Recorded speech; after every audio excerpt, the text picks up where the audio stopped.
India मराठीमध्ये आपल्या सर्वांचं स्वागत आहे। तर नजर टाकूया आजच्या ठळक बातम्यांवर। मुंबई महापालिकेला अखेर महापौर मिळाला आहे। भाजपच्या रितू तावडे यांनी महापौर पदाची तर एकनाथ शिंदे यांच्या नेतृत्वाखालील शिवसेनेच्या संजय घाडी यांनी उपमहापौर पदाची सूत्र स्वीकारली आहेत। या निवडणुकीत विरोधात कोणताही उमेदवार नसल्याने दोघांची बिनविरोध निवड झाली आहे। मुंबई महापालिकेत भाजपने सर्वाधिक जागा जिंकल्या तर महायुतीला महापौर पदाचा बहुमत मिळाल्यामुळे भाजपचा महापौर बनवण्याचा मार्ग मोकळा झाला होता। आज पालिका आयुक्त भूषण गगराणी यांच्या हस्ते दोघांनी पदभार स्वीकारला आणि मुंबईत मेयर राज सुरू झाला आहे। मुंबईच्या महापौर पदाचा पदभार स्वीकारण्यापूर्वी रितू तावडे यांनी पुन्हा एकदा बांगलादेशी फेरीवाल्यांच्या मुद्द्यावर भाष्य केलंय। त्यांनी आज त्यांच्या महापौर पदावरील पहिल्या कामांचा मास्टर प्लॅन जाहीर केला। रितू तावडे म्हणाल्या की महाराष्ट्राच्या बहिणींना हा सन्मान मिळवून देण्यासाठी देवाभाऊंनी दिलेला शब्द पाळल्याबद्दल त्यांचा आभार मानावे तेवढं कमी आहे। त्यांनी सांगितलं की मुंबई अध्यक्ष अमित साटम यांनीही त्यांचं नाव सुचवलं होतं आणि भाजपच्या परंपरेनुसार काम करणाऱ्या कार्यकर्त्याला पुढे आणलं जाते, घराणेशाहीला नाही। रितू तावडे म्हणाल्या, मी महापौर म्हणून नाही तर सेवक म्हणून काम करणार आहे। माझ्या पहिल्या दिवसापासून मी सांगते की जरी मी महापौर झाले तरी मुंबईची सेवा करणार आहे। पदभार स्वीकारल्यानंतर मुंबईतील बेकायदेशीर बांगलादेशी फेरीवाल्यांवर कडक कारवाई करणे हेच त्यांच्या प्राधान्याचं काम असेल। मुंबई महापालिकेत महापौर शपथविधी सोहळ्यास मुख्यमंत्री देवेंद्र फडणवीस आणि उपमुख्यमंत्री एकनाथ शिंदे उपस्थित होते। मुख्यमंत्र्यांनी या नियुक्तीबद्दल अभिनंदन करताना महापौर आणि उपमहापौर दोघांचे अनुभव आणि पारदर्शक नेतृत्व यावर भर दिला। त्यांनी म्हटलं की मुंबईकरांच्या समस्या सोडवण्यासाठी रितू तावडे यांचा सक्रिय सहभाग उपयुक्त ठरेल आणि संजय घाडी यांचा अनुभव उपमहापौरपदी महत्त्वाचा ठरेल। महायुतीच्या सरकारच्या मार्गदर्शनाखाली महापौर आणि उपमहापौर मुंबईकरांच्या स्वप्नांची पूर्तता करण्यासाठी काम करतील अशी आश्वासनं त्यांनी दिली आहे।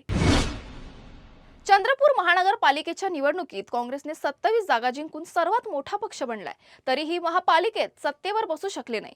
पक्षातील दोन्ही गटांमधील अंतर्गत वाद आणि एकमेकांवर चालवलेल्या कुरघोडींमुळे काँग्रेसमध्ये सहमती निर्माण होऊ शकली नाही। याच दरम्यान भाजपने सुवर्ण संधी साधत डाव खेळला। उद्धव ठाकरेंच्या नेतृत्वाखालील शिवसेनेला किंग मेकरची भूमिका दिली। यापुढे भाजपच्या संगीता खांडेकर महापौर आणि शिवसेनेच्या प्रशांत दानव उपमहापौरपदी निवडले गेलेत। भाजप नेते सुधीर मुनगंटीवार यांनी सांगितलं की या यशामागे काँग्रेसच्या एका नेत्याची भूमिका निर्णायक ठरली आहे। निवडणुकीत वंचित पक्षाचे 2 नगरसेवक अनुपस्थित राहिले आणि एमआयएम नगरसेवक तटस्थ राहिल्यामुळेही भाजपला फायदा मिळाला। अखेर काँग्रेसच्या तोंडातील घास भाजपने हिसकावला आणि चंद्रपूर महापालिकेत सत्ता बदल घडवून आणली। आज पंतप्रधान नरेंद्र मोदी आणि महाराष्ट्राचे उपमुख्यमंत्री सुनेत्रा पवार यांच्यात दिल्लीत साधारण 40 मिनिटांची बैठक झाली। या बैठकीत विविध राजकीय आणि प्रशासकीय विषयांवर चर्चा झाल्याचं वृत्त आहे। पंतप्रधानांनी अजित पवार यांच्या निधनाबद्दल शोकसंवेदना व्यक्त केली आणि त्यांच्या कुटुंबियासोबत सहवेदना दर्शवली। बैठकीत पंतप्रधानांनी एनडीएतील घटक पक्ष म्हणून राष्ट्रवादी काँग्रेससोबत ठाम उभं राहण्याची ग्वाही दिली आहे। तत्पूर्वी राष्ट्रवादी काँग्रेसच्या कार्याध्यक्ष प्रफुल्ल पटेल यांच्या दिल्ली निवासस्थानी ब्रेकफास्ट पे चर्चा झाली, जिथे सुनेत्रा पवार, सुनील तटकरे, पार्थ पवार आणि प्रफुल्ल पटेल उपस्थित होते। या बैठकीत दोन्ही गटांच्या विलीनीकरणासह आगामी राज्यसभा निवडणुकीची रणनीती चर्चेत आली। येत्या राज्यसभा निवडणुकांसाठी पार्थ पवार यांना पाठवण्याची शक्यता देखील चर्चेत असल्याचं माहिती मिळतेय। लोकसभेत विरोधी पक्षनेते राहुल गांधी यांनी अमेरिकेला निशाणा बनवत मोदी सरकारवर टीका केली आहे। त्यांनी दावा केला की अमेरिकेच्या दबावाखाली केंद्र सरकारने एक डिजिटल ट्रेड डील केली असून त्यात भारताचा डेटा आणि शेतकऱ्यांचे हित धोक्यात आलंय।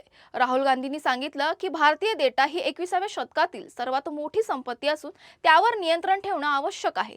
संसदीय कार्यमंत्री किरेन रिजिजू यांनी या आरोपांना निराधार ठरवत राहुल गांधींकडून पुरावे मागितले आणि म्हणाले की विशेषाधिकारांचा भंग केला गेला आहे। राहुल गांधींनी अमेरिकेसोबतच्या व्यवहारात भारताचे हित, डेटा संरक्षण, ऊर्जा सुरक्षा आणि शेतकऱ्यांचे रक्षण यावर भर दिलाय। राहुल गांधी म्हणाले की जागतिक परिस्थितीत अस्थिर आहे आणि डॉलरच्या वर्चस्वाला आव्हान दिलं जात आहे, तर भारतीय डेटा ही या स्पर्धेत महत्त्वाची भूमिका बजावू शकतो।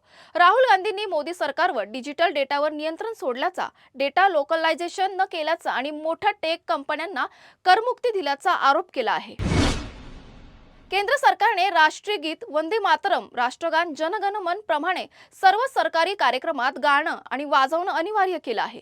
राष्ट्रगीत आणि राष्ट्रगान एकत्र वाजवल्यास वंदे मातरम आधी वाजवलं जाईल आणि गायन वाजण्याच्या वेळी श्रोत्यांना सावधान मुद्रेत उभं राहावं लागेल. साधारण 3 मिनिटे 10 सेकंदाच्या वंदे मातरम गायनासाठी आधी कोणताही अधिकृत प्रोटोकॉल नव्हता. याआधी वंदे मातरम फक्त तिरंगा फडकवताना राष्ट्रपती व राज्यपालांचे आगमन आणि भाषणाच्या आधी आणि नंतर गाण्यात येत असं. केंद्रीय गृहमंत्रालयाने जारी केलेल्या नवीन आदेशानुसार बँडद्वारे राष्ट्रगीत वाजवल्यास आधी ढोल थाप दिला जाईल. त्यामुळे श्रोत्यांना संकेत मिळेल. मात्र चित्रपट, न्यूज रील आणि डॉक्युमेंटरी दरम्यान राष्ट्रगीत दाखवल्यास प्रेक्षकांकडून उभे राहण्याची अपेक्षा नाही.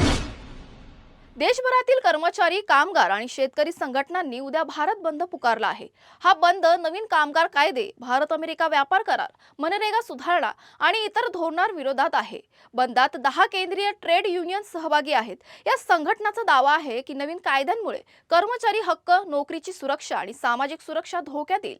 संघटनांच्या मुख्य मागण्यांमध्ये 4 नवीन कामगार कायदे रद्द करणे, प्रस्तावित सीड बिल, विद्युत संशोधन बिल आणि शांती कायदा मागे घेणे, मनरेगा मजबूत करणे आणि विकसित भारत रोजगार आणि उपजीविका हमी योजना अधिनियम 2025 रद्द करणे यांचा समावेश आहे.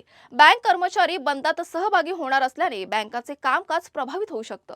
सार्वजनिक वाहतूक, सरकारी कार्यालय, बाजारपेठा आणि काही शाळा महाविद्यालयांवरही परिणाम दिसू शकतो. मुंबईच्या जुहूतील रोहित शेट्टीच्या निवासस्थानाबाहेर 31 जानेवारी रोजी पहाटे अज्ञात हल्लेखोरांनी 5 राऊंड गोळीबार केला. सुदैवाने कोणीही जखमी झालं नाही.